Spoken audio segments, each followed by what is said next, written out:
자, 이제 123페이지부터 이제 뭐가 나오냐면 권리의 객체가 나오죠. 첫 번째 권리의 객체가 물건이죠. 물건이 뭐냐 해서 98조가 나옵니다. 본법에서 물건이라 함은 유체물 및 전기 관리할 수 있는 기타 자연력을 말한다. 이렇게 나왔죠. 이제 뭐 내용이 나오는데 쭉 읽어보시는 거고 필요한 건 요겁니다. 물건이 뭐냐에 대한 질문에 대해서 우리 민법은 유체물이란 개념을 쓰죠. 그러니까 형체가 있다. 뭐 책상, 뭐 땅, 건물, 유체물뿐만 아니라 거기다가 자연욕도 관리가 가능하다면 뭐로 들어가죠? 물건으로 집어넣고 있습니다. 그래서 전기 물건이고요. 관리가 가능한 자연력이니까. 온기도 물건입니다. 냉기도 뭐죠? 물건입니다. 그래서 관리가 가능하다면 다 자연력도 뭐 들어가죠? 물건으로 들어간다는 거 주의하셔야 돼요. 왜 그러냐면 법적으로는 사람 아니면 다 뭐 해야 돼요? 물건이어야 돼요. 그래서 냉기다, 온기다, 향기다 이런 것들도 다 뭐로 들어가 줘야 돼요? 물건으로 들어가야 되기 때문에 이렇게 폭넓게 규정을 하고 있고요. 이 물건이 둘로 나누죠. 부동산과 동산으로 나뉘죠. 부동산은 토지 및 그 정착물, 토지와 토지에 정착되어 있는 물건은 부동산이고요. 그 다음에 동산은 부동산 이외의 물건입니다. 그래서 부동산이 아니면 다 뭐로 들어가죠? 또 동산으로 들어가요. 그래서 온기도 뭐죠? 물건인데 이것도 뭐죠? 동산입니다. 왜냐하면 부동산이 아니면 뭐죠? 동산. 냉기도 뭐죠? 물건인데 뭐로 들어가죠? 동산으로 들어가고요. 연습을 좀 할 필요가 있는데 이런 문제죠. 토지는 부동산이죠. 건물도 부동산입니다. 왜냐하면 건물은 토지에 뭐가 되어 있어요? 정착되어 있으니까요.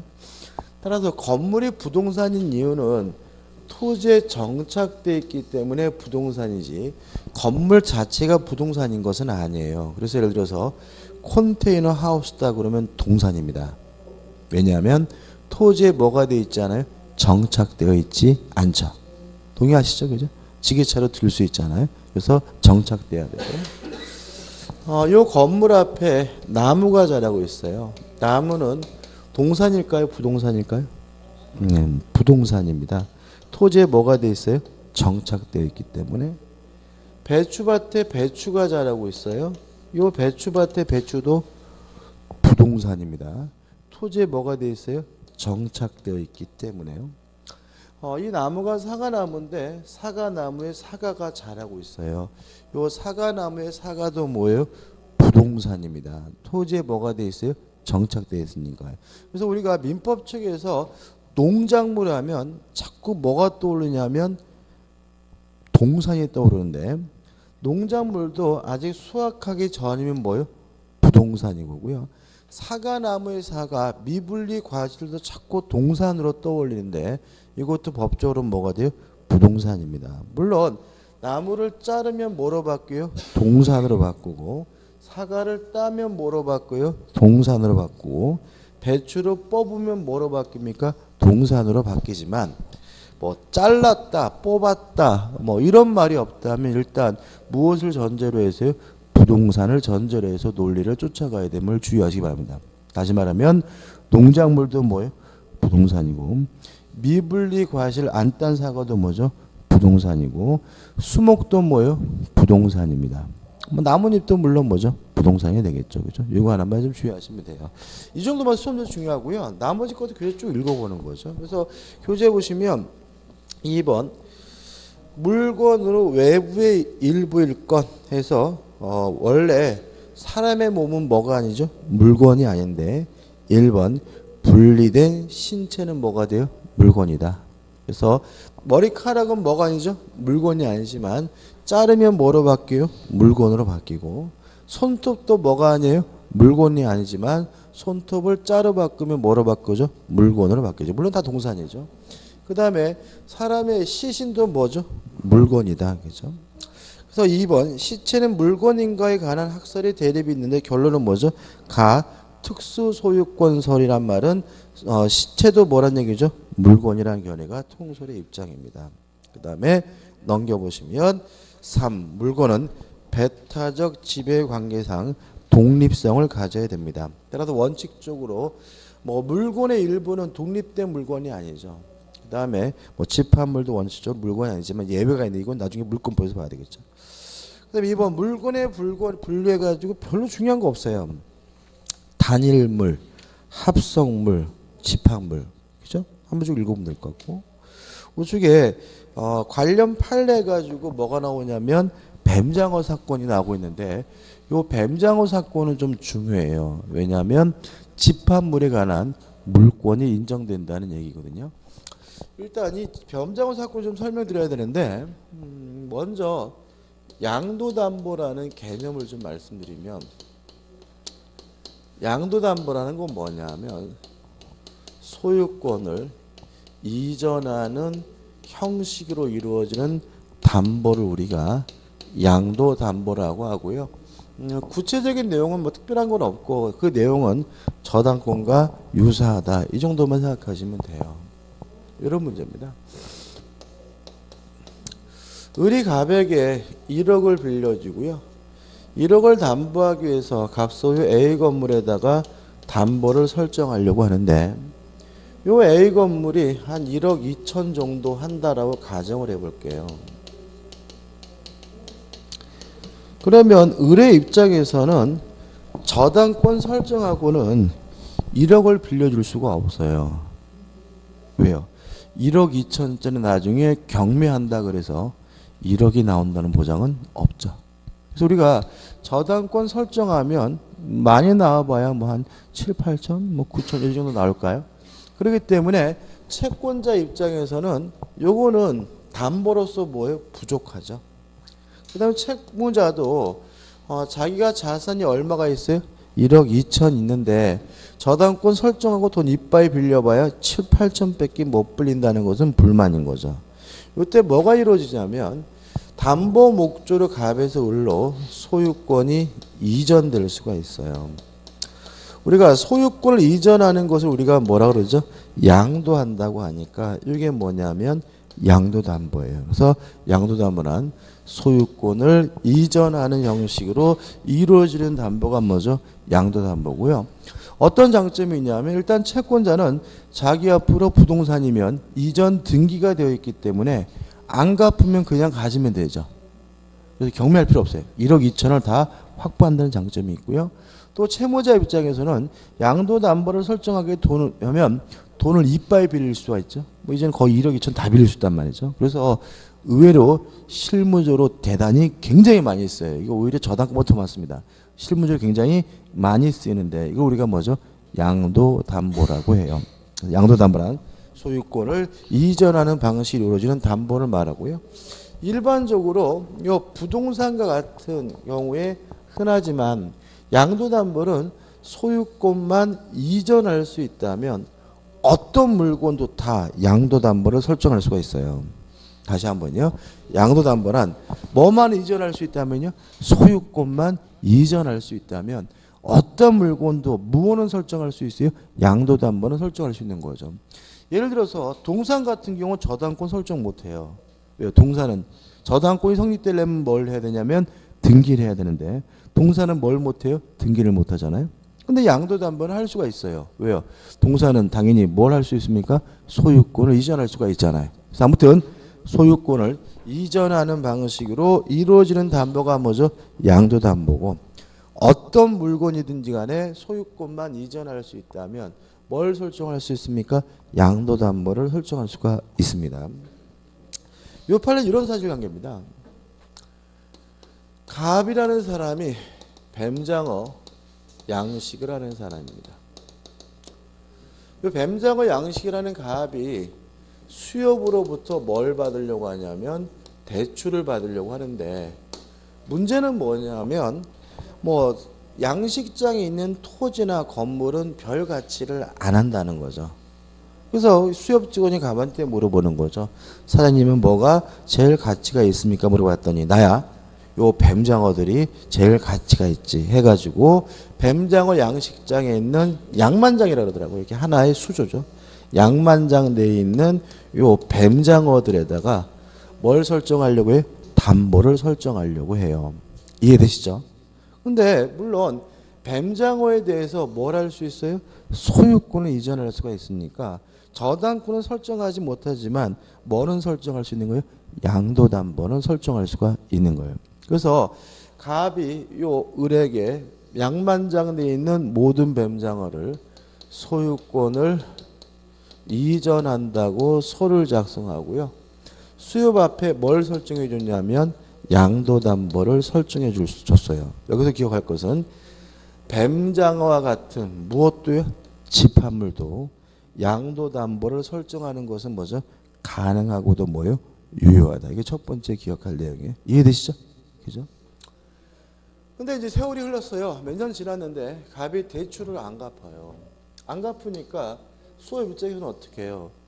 요 뱀장어를 실로 오겠죠? 무슨 말 아시겠죠? 지금 이 뱀장어가 누구 거로 되어 있어요? 수협 거로 되어 있으니까 돈 안 갚으면 우리가 뱀장어를 가져가겠다는 의미에서 트럭을 가져와서 막 실으려고 하니까 갑이 뭐라고 주장하냐면 그때 그 뱀장어 한 마리도 없다는 거죠. 무슨 말 아시겠죠? 그 전에 그 뱀장어는 다 팔려 나갔잖아요.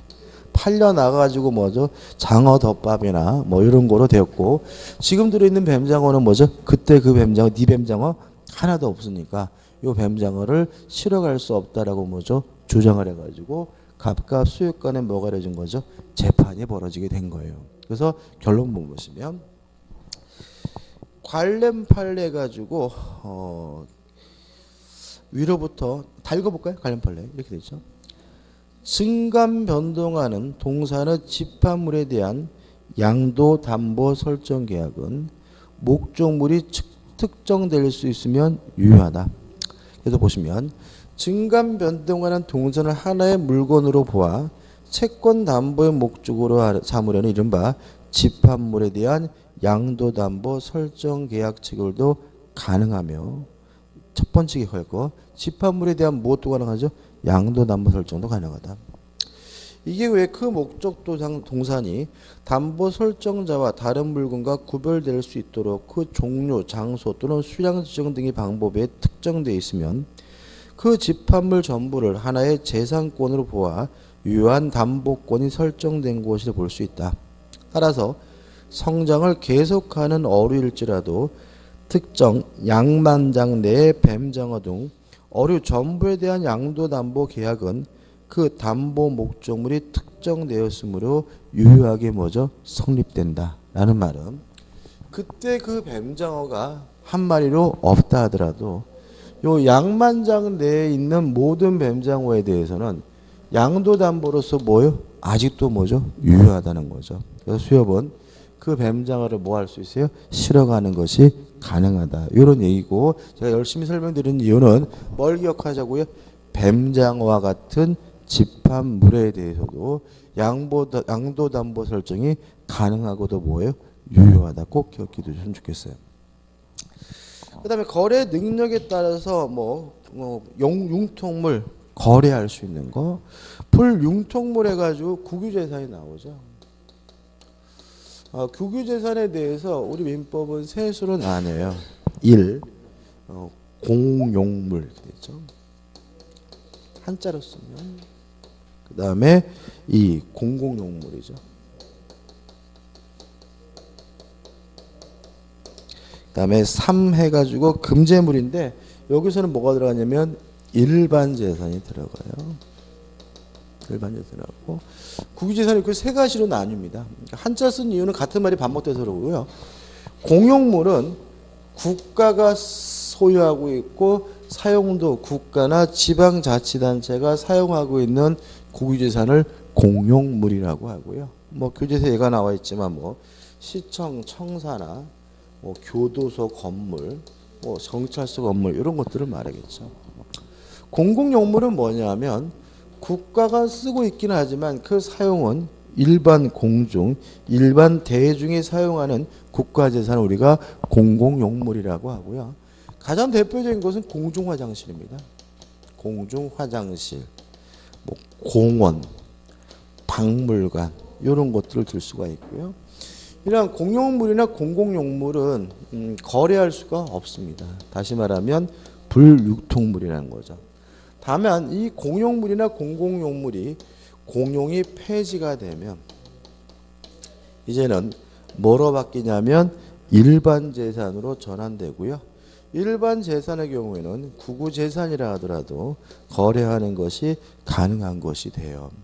근데 일반 재산이 과거에는 뭐라 그러냐면 잡종재산이라고 했어요. 잡종재산의 말을 많이 들어보셨죠? 그죠? 근데 그게 어감이 좀 더럽다 그래가지고 개정을 통해가지고 잡종재산을 일반재산으로 개정을 해서 지금 뭐죠? 일반재산입니다. 이런 거죠.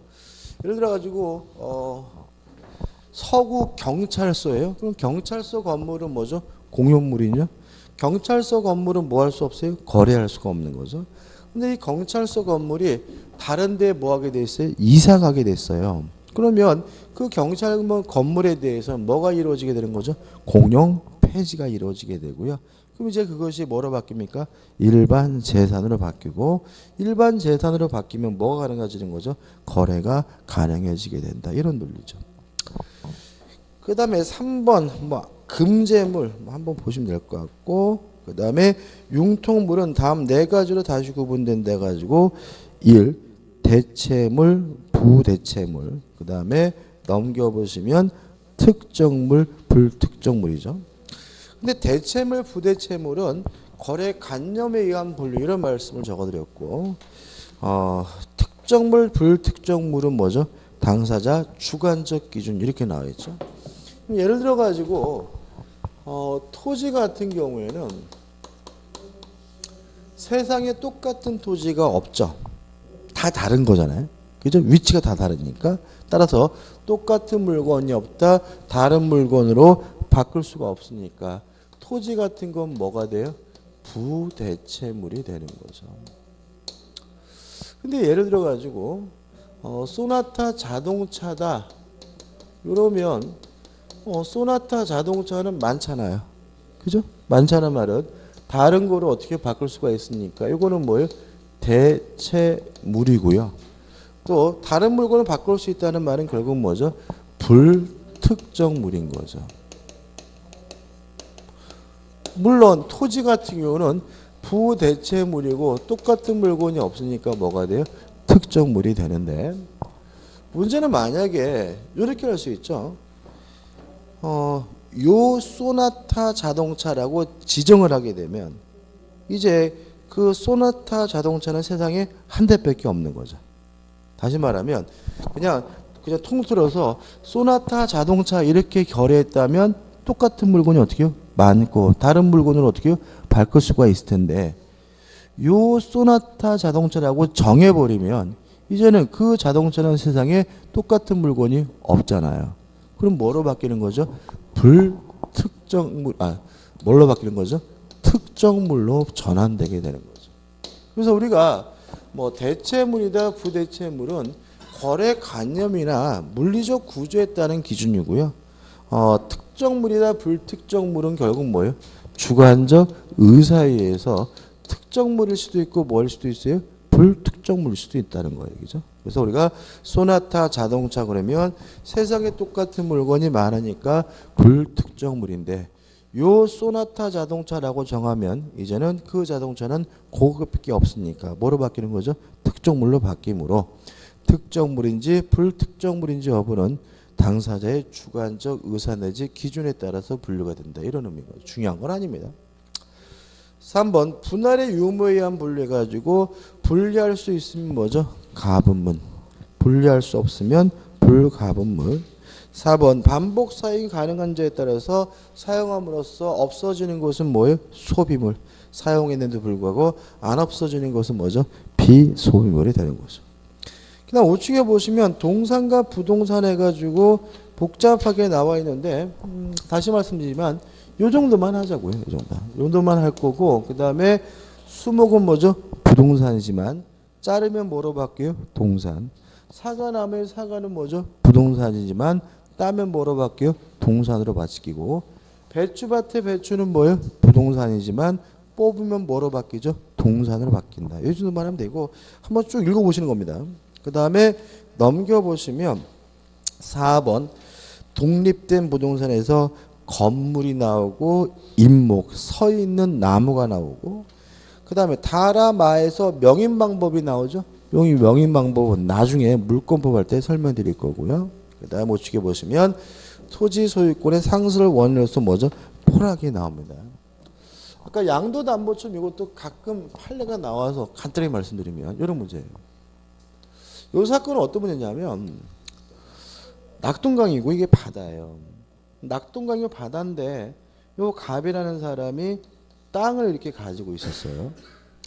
근데 문제는 이 땅이 바닷물과 강물에 계속 뭐 하냐면 쓸려 내려가요. 이렇게 바닷물에 강물에 쓸려 내려가는 걸 우리가 뭐라 그러냐면 포락이라고 해요. 포락. 쓸려 내려간다는 얘기죠. 그래서 땅이 어떻게 해요? 다 쓸려 내려가면 토지가 없어졌죠. 토지가 없어졌으니까 포락이 되면 토지 소유권은 뭐 하게 돼요? 소멸하게 되는 거죠. 그 내용이에요. 그죠? 그래서 포락이 돼서 쓸려 내려가서 복구할 수가 없다면 땅이 어떻게 해요? 없어진 거니까 토지 소유자는 소유권을 뭐 하게 돼요? 상실하게 된다. 이런 얘기거든요. 근데 땅이 없어졌어요. 땅이 없어졌는데 문제는 뭐냐면 1980년에 우리나라 정부가 낙동강 하구뚝을 만들게 됩니다. 하구뚝을 만드는 바람에 땅이 물 흐름이 바뀌어가지고 땅이 다시 꾸물꾸물 기어 나왔어요. 이랬을 때 다시 생긴 이 땅은 누구 거냐? 요 문제예요. 다시 말하면 포락이 된 후 땅이 다시 기어났다. 토지가 성토됐다라는 말을 씁니다. 이랬을 때는 국가 소유가 된다는 것이 우리 판례 입장입니다. 다시 말하면 다시 나온 이 토지는 무죄 부동산으로서 누구 거가 돼요? 국가 소유가 되는 것이지 기존의 토지 소유자 소유권이 뭐 되는 건 아니에요? 회복되는 것은 아니라는 게 우리 판례 입장입니다. 다시 한번 말씀드리면 토지가 포락되는 순간 토지 소유권도 어떻게 해요? 영원히 없어진 거예요. 따라서 물 흐름이 바뀌어가지고 땅이 다시 생겼다 하더라도 그 땅은 누구 거가 되는 거죠? 국가 소유가 되는 거고요. 기존의 토지 소유자가 소유권을 뭐 하지는 않습니까? 회복하지는 않는다는 게 우리 판례 입장이니까 좀 기억해 두시기 바랍니다. 그 다음에 이제 4번 주물과 종물이죠. 주된 물건이 뭐죠? 주물. 종된 물건이 종물이에요. 법조문 한번 읽어볼게요.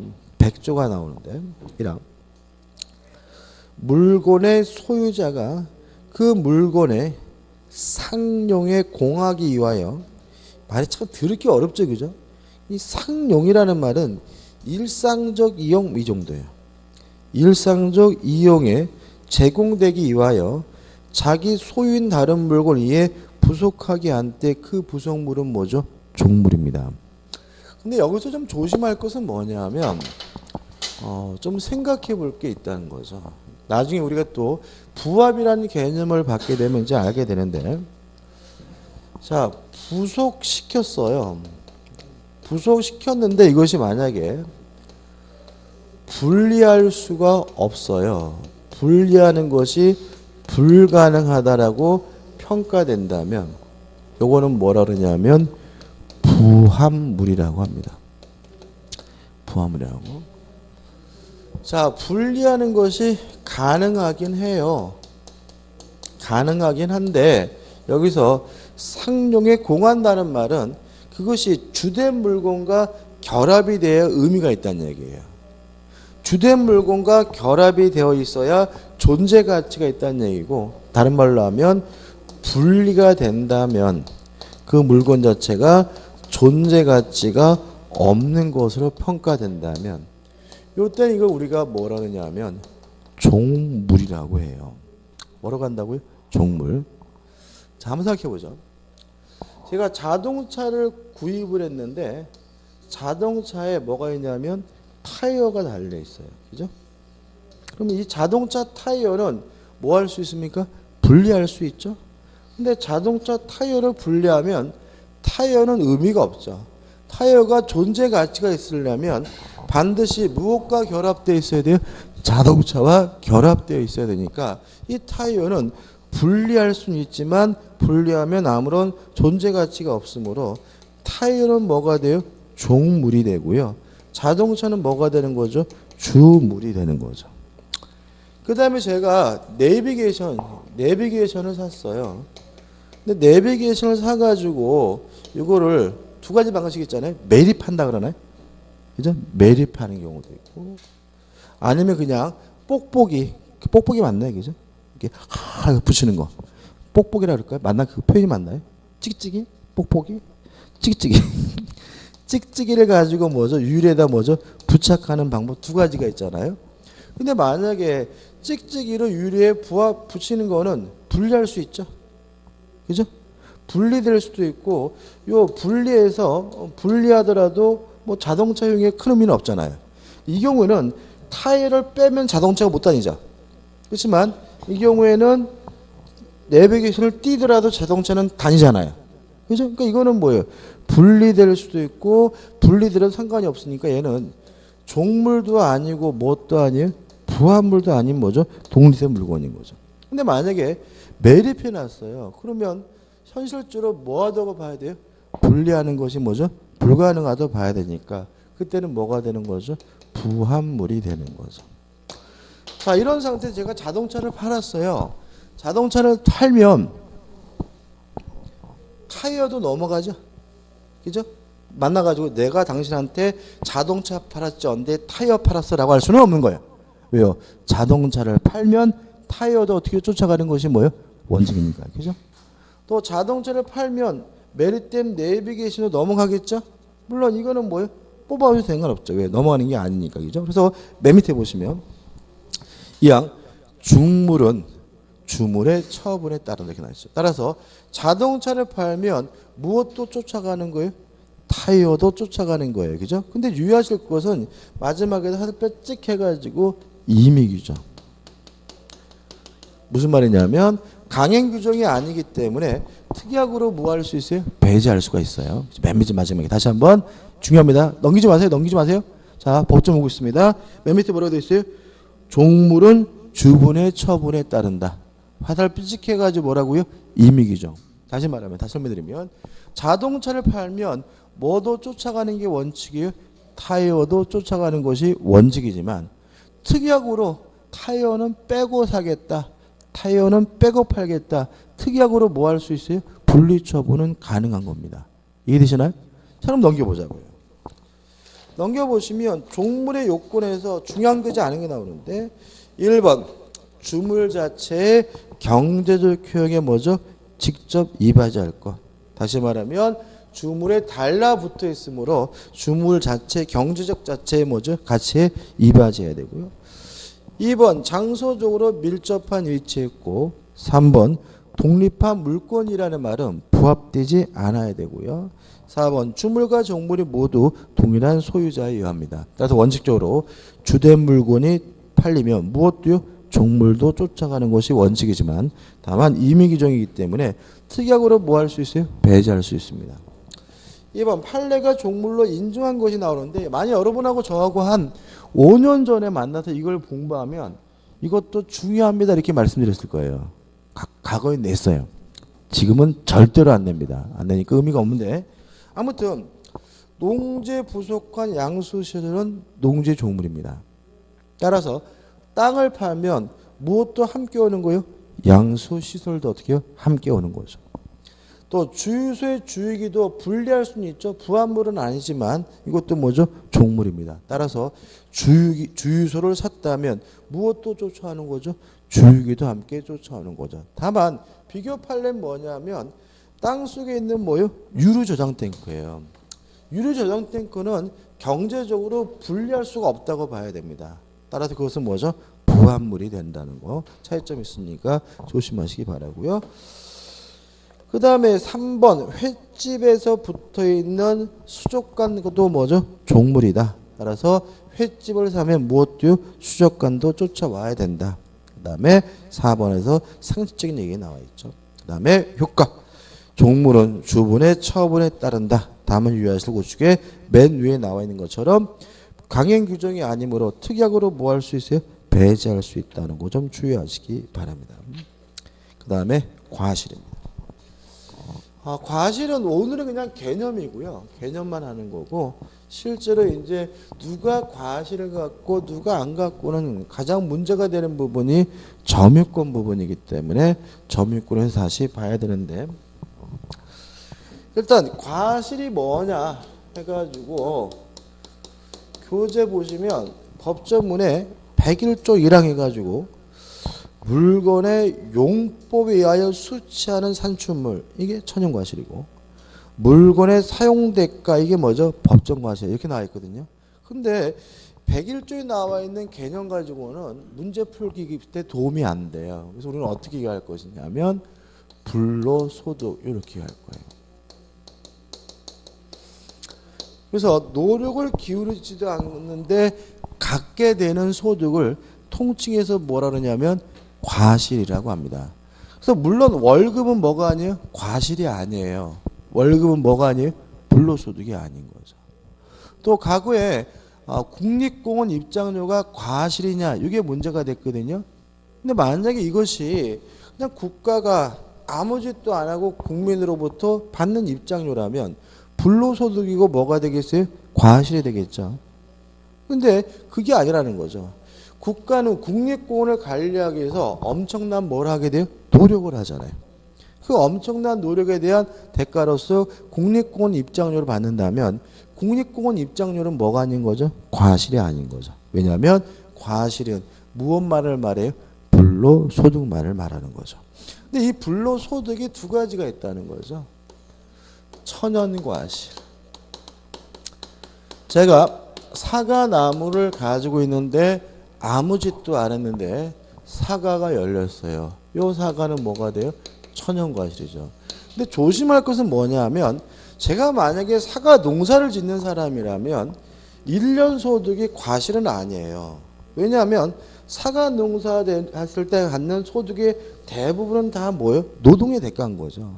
여기서 과실로 평가되는 건 뭐예요? 불로소득이니까 아무 짓도 안 하고 냅썼을 때 갖게 되는 이득 이 정도가 뭐가 돼요? 과실, 천연과실로 평가된다는 거 주의하시기 바라고요. 뭐 개를 키웠더니 개가 새끼를 낳았어요. 강아지. 소를 키웠더니 아침마다 우유를 짜게 됐습니다. 닭을 키웠더니 닭이 달걀을 낳아요. 계란. 이런 것들은 뭐가 돼요? 천연과실로 들어가는 거죠. 그 다음에 법정과실이란 말은 사용대가 이러지 마시고 법률 규정에 의해서 보장되는 불로소득 이렇게 좀 기억해 두시면 돼요. 법률 규정에 의해서 인정하는 불로소득이 뭐라고요? 법정과실. 뭐겠습니까? 돈 빌려줬는데 아무 짓도 안 했는데 뭘 줘요? 이자. 그죠? 뭐죠? 땅을 빌려줬더니 아무 짓도 안 했는데 뭘 줍니까? 지료. 뭐 차임, 월세 이런 것들은 다 뭐가 되죠? 법정과실로 가게 됩니다. 오늘은 뭐죠? 개념만이고 개념에서 우리가 주의하실 것은 과실은 뭐라고요? 불로소득이다. 이것만 좀 주의하시면 되겠습니다. 다음 3번 과실에 계속해서 102조 1항 천연과실은 그 원물로부터 분리하는 때 이를 수취할 권리자에게 속합니다. 자 그럼 이런 얘기죠. 계란이다 그러면 소유자는 과실 수취권이 있겠죠? 그럼 언제 소유자의 여하냐? 계란을 날 때 저에게 뭐가 있어야 돼요? 소유권이 있어야 된다. 그죠? 또 사과나무에 사과를 가지려면 언제 저에게 소유권이 있어요? 사과나무의 사과를 딸 때 뭐가 있어야 돼요? 소유권이 있어야 된다. 뭐 이런 얘기고요. 그 다음 2항 법정과실은 수취할 권리의 존속기한 일수로 취득한다는 말은 소유하고 있는 기간 동안 이자나 차임이나 지료를 뭐 할 수 있어요? 받을 수 있다. 이렇게 되고요. 하단에 수취권자가 나오는데요. 이거 외울 건 아닌데 다만 주의하실 것은 뭐냐면 소유자, 선의 점유자, 지상권자, 매도인인데 매도인에다가 좀 메모 좀 하자고요. 나중에 자세하게 배워야 돼요. 인도천입니다. 매매 목적물로부터 과실이 생겼을 때 누구 것이 되느냐 문제에 대해서 우리 민법은 인도하기 전이면 매도인 거고 인도 후에는 누구 거가 돼요? 매수인 거다. 그래서 매도인이 과실 수취하려면 언제입니까? 인도 전입니다. 사용차주, 임차인, 친권자, 수요자 등과 유치권자, 질권자 넘기시면 뭐가 나오죠? 저당권자가 나오는데 이 저당권자는 메모할 게 있어요. 저당권자는 압류 필요. 저당권자가 과실을 수취하기 위해서는 뭐가 필요하냐면 압류를 해야 돼요. 만약에 저당 목적물을 압류하지 않고 있다면 저당권자는 과실을 갖지 못한다는 하나 추가로 좀 기억해 두시기 바랍니다. 그 다음에 132페이지 주의해 가지고 나와 있는 내용은 해당 부분에서 봐야 돼요. 여기서 보면은 개념이 아직 잡혀있지 않기 때문에 어렵습니다. 그 다음에 4번 새끼 돼지 사례가 나와 있는데 뭐 간단합니다. 돼지에다가도 뭘 설정할 수 있죠? 양도담보권 설정할 수 있죠. 그죠? 아까 우리가 뱀장어 새끼도 소유권을 이전할 수 있으니까 뭐 할 수 있어요? 양도담보를 설정할 수 있는 것처럼 돼지도 뭐예요? 양도담보 설정할 수가 있고요. 기본적으로 양도담보는 그 성질이 무엇과 유사하냐면 저당권과 유사해요. 그래서 양도담보권자가 과실을 수취하려면 뭐가 필요한 거죠? 압류가 필요해요. 그래서 압류하지 않는 한 과실은 누구에게 넘어갑니까? 채무자에게 넘어간다. 그런 취지의 내용입니다. 그 다음에 하단에 보시면 과실에 준하는 사용이익입니다. 이거죠. 제가요 아파트를 가지고 있거든요. 근데 아파트가 10억짜리 아파트에 살고 있어요. 그러면 제가 과실을 내는 건가요? 안 내는 건가요? 아니, 월세를 내는 건가요? 안 내는 건가요? 실질적으로. 다시 한번요. 제가 10억짜리 아파트를 소유하고 있고 그 아파트에서 뭐 하고 있어요? 살고 있어요. 그럼 저는 실질적으로 월세를 내고 있는 거예요? 안 내고 있는 거예요? 실질적으로 내는 거죠. 왜 그러냐면 만약에 제가 그 10억짜리 아파트를 세를 주면 월 200을 받을 수가 있는 아파트라면 제가 살면 월 200을 못 벌잖아요. 그죠? 다시 말하면 저는 실질적으로 꼬박꼬박 얼마를 내고 있는 거예요? 200만 원을 내고 있는 거죠. 누구한테요? 저한테. 그죠? 따라서 결국은 사용하고 있다면 차임이 내 집이라도 뭘 내는 거예요? 차임을 내는 거예요. 내 땅이라도 뭘 내는 거예요? 지료를 내는 거죠. 따라서 그 물건을 사용하는 것 자체가 이미 저에게는 뭐가 들어오고 있는 거예요? 과실이 들어오고 있는 거죠. 따라서 사용이익도 뭐가 되는 거죠? 과실에 준합니다. 과실을 수취하고 있는 거 이해한다는 거 좀 주의하시기 바랍니다. 그래서 저는 개인적으로 막 뭐 서울에 뭐 타워팰리스 뭐 60억 그러면 미친놈들. 저는 아니 60억이면 그거를 10%면 얼마죠? 6억인가요? 그럼 5%를 잡으면 어떻게 해요? 3억인가요? 그럼 그 사람들 실질적으로 연 월세를 얼마 내고 있는 거예요? 3억 가까이 내고 있는 거잖아요. 그렇지 않습니까? 그러니까 60억 아파트에 내가 산다 그러면 지가 돈이 많으니까 그냥 꽁꼬를 하는 것처럼 보이지만 실질적으로 그 사람들은 매년 월세를 얼마요? 5%면 어떻게 해요? 3억 가까이를 매년 월세를 내고 있는 꼴이거든요. 뭐하러 그 짓을 하죠? 저 같으면 60이 있어도 그런 데 가서 안 살 것 같아요. 아무튼 사용이익도 뭐죠? 과실에 준합니다. 우선 기본학기 문제입니다. 작년도 올해 문제죠.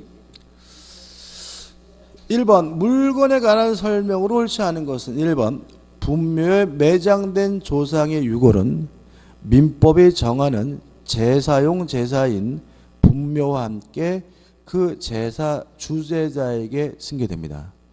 이거 나중에 분묘기준 권리를 하면서 말씀드릴 텐데 우리가 보통 제사 주제자는 누구죠? 상주요? 정확히 말하면 장은 그죠? 종손입니다. 종손. 그러니까 우리가 보통 이렇게 관행적으로 이렇게 부모님 돌아가시면 형제들이 모두 상주라 그러잖아요, 그죠? 아니다. 누구만요? 장남만이 상주인 거예요. 누구만요? 장남만. 만약 장남이 없으면 누구예요? 장손만이 뭐예요? 상주입니다. 다른 형제들은 뭐가 아니에요? 상주가 아닙니다. 그래서 제사 주제자는 뭐죠? 종손만. 장손만이 뭐죠? 제사 주제이기 때문에 분묘에 관한 소유권은 누구한테 넘어가요? 장손에게만 넘어가는 거예요. 무슨 말 아시겠죠? 그러니까 예를 들어가지고 부모님의 묘를 썼어요. 묘를 썼더니 형제가 네 분이에요. 그러면 그 묘에 대한 소유권은 형제 네 분이 공동 소유하는 것이 아니라 누구의 단독 소유인 거예요? 장손의 뭐죠? 단독 소유인 거예요. 재밌죠, 그죠? 근데 이런 거 보면은 와 무슨 조선 시대도 아닌데 이런 거를 어떻게 아직도 그딴 식으로 따지냐 그럴 수가 있는데 왜 이렇게 되냐면은 여자분들이 아직 안 건드렸어요. 그러니까 우리가 종중이다 그러면 여성분들도 종중입니다. 그죠? 왜냐면 남녀 평등에 반하다 그래서 재판에서 여성분들 다 뺏어갔어. 근데 묘에 대한 권리만은 아직도 안 뺏어가요. 왜요? 묘에 대한 권리는 권리기보다는 의무죠. 그죠? 제사 주재권이 무슨 권리예요? 의무죠. 맨날 부부싸움하는 원흉일 뿐이잖아요. 그래서 아직도 그 여성분들이 이게 돈이 안 되다 보니까 아직 안 떼들어가 가지고요. 아직도 옛날처럼 뭐요? 종손에게만 묘지에 대한 권리가 있고 종손에게만 제사 주재권이 있고 종손만이 법적으로 뭐요? 상주라는 거 좀 주의하시기 바라고 나중에 분명히 설명드려야 돼요. 따라서 1번은 뭐죠? 맞는 지문입니다. 2번 농작물을 권한 없이 타인의 토지에 경작하고 그 농작물이 성숙하여 독립한 물건이 되었으면 그에 대한 소유권은 경작자에게 있다. 이게 맞는 질문이고 나중에 부합이라는 거 하면서 할 텐데요. 아무런 권한 없이 남의 땅에 심은 농작물은 땅 주인 거가 아니라 경작자 거라는 것이 우리 판례의 확고한 태도입니다. 3번 임목에 관한 법률에 의한 임목. 임목이라는 말은 서 있는 나무란 뜻이죠. 서 있는 나무. 안 잘랐죠? 부동산이고 이 토지와 독립된 동산으로 된다. X 뭡니까? 부동산입니다. 답은 뭐죠? 3번. 그러니까 보시면 이게 항상 그래요. 그러니까 민법은 막 이렇게 모르는 게 막 나올 수가 있어. 근데 수업 시간에 안 다룬 내용이 나오면 절대로 그건 뭐가 아니에요? 답이 아니에요. 그러니까 모르는 건 어떻게 지나가시는 거예요. 지나가시면서 그냥 보다 보면 뭐 배운 데서 뭐가 나오게 돼 있어요? 답이 나오게 돼 있어요. 아까 말씀드린 것처럼 안 자른 나무는 뭐예요? 부동산입니다. 그죠? 안 딴 사과도 뭐예요? 부동산입니다. 안 뽑은 배추도 뭐예요? 부동산이야. 따라서 임목은 동산이 아니라 뭐죠? 부동산이므로 답은 뭐죠? 3번이 되는 거죠. 4번 이건 뭐 지상권 할 거죠. 지상권 한 필의 토지 일부에 설정할 수가 있고요. 5번 건물도 독립된 뭐죠? 부동산이니까 5번도 뭐죠? 맞는 질문. 답은 뭐죠? 3번이고 모르는 말이 있다면 우리가 해당 부분에서 자세히 볼 거기 때문에 지나오는 거 걱정하지 않으셔도 돼요. 2번 주물과 종물에 관한 설명을 옳지 않은 것은 1번 건물의 구성 부분은 그 건물의 종물이 될 수 있다. X 구성 부분이라는 말은 뭐예요? 분리할 수 없다는 거죠. 구성 부분이란 말은 뭐라요? 분리할 수 없다는 얘기죠. 분리할 수 없는 거는 종물이 아니라 뭐죠? 부합물이기 때문에 1번은 뭐죠? X입니다. 2번 부동산도 물론 종분이 따라 답은 뭐예요? 1번이죠. 그죠? 2번 부동산도 물론 종물이 될 수가 있고요. 3번 당사자는 주물을 처분할 때 특약으로 종물을 제할 수 있다. 맞죠?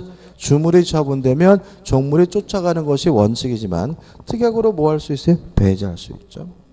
4번 주문의 저당권 설정된 경우 아까 말씀드린 것처럼 자동차에다가 저당권 설정했어요. 그러면 저당권이 어디에도 미칩니까? 타이어에도 미치겠죠. 따라서 저당권자가 경매라면 경락을 받은 사람은 자동차 소유권뿐만 아니라 무엇도요? 타이어도 함께 취득할 테니까 주물에 저당권이 설정된 경우 다른 정함이 없으면 그 저당권 설정 후 주물에 부속한 종물에도 저당권에게 미친다는 질문은 맞는 질문이죠. 5번 주물 자체 효용을 일시적으로 돕거나 그 용과 직접 관계가 없는 물건 아까 말씀드린 뽁뽁이의 단 뭐죠? 내비게이션 같은 거겠죠. 종물이 될 수 없다는 질문도 맞는 질문이고 답은 뭐죠? 1번입니다. 3번 동산에 해당하는 것을 모두 고른 것은 기억 관리할 수 있는 전기 자연력이죠. 뭐로 들어갑니까? 동산. 니은 번 지중해 있는 지하수 땅과 결합되어 있는 거죠. 이건 뭐예요? 부동산입니다. 토지 일부로 취급하게 돼요. 니은 번 강제 통용력을 상실한 주와 뭐 통용이 있든 없든 주와는 부동산이 아니니까 뭐가 되겠어요? 동산이 되겠죠. 그 답은 뭐예요? 기억디귿의 2번이고 1번 토지에 정착된 달이 토지에 정착됐다는 말은 뭐죠? 부동산이겠죠. 정착물이니까 답은 뭐죠? 2번이 되죠. 보시다시피 이게 물건에 대한 개념에 대해서 작년에 세 문제나 나왔잖아요. 의외로 많이 나와요. 이쪽에서. 많이 나오고요. 어렵지 않은 부분이니까 반드시 뭐죠? 맞춰줘야 되고요. 물론 가장 핵심되는 부분은 뭐죠? 요 동산과 부동산에 대한 개념하고 부합물, 종물에 관한 개념인데 아직 우리가 부합물을 아직 못했기 때문에 명확하지 않더라도 충분히 맞출 수가 있습니다. 자, 좀 쉬었다가 이제 뭐로 볼 거냐면 권리의 변동으로 갑니다.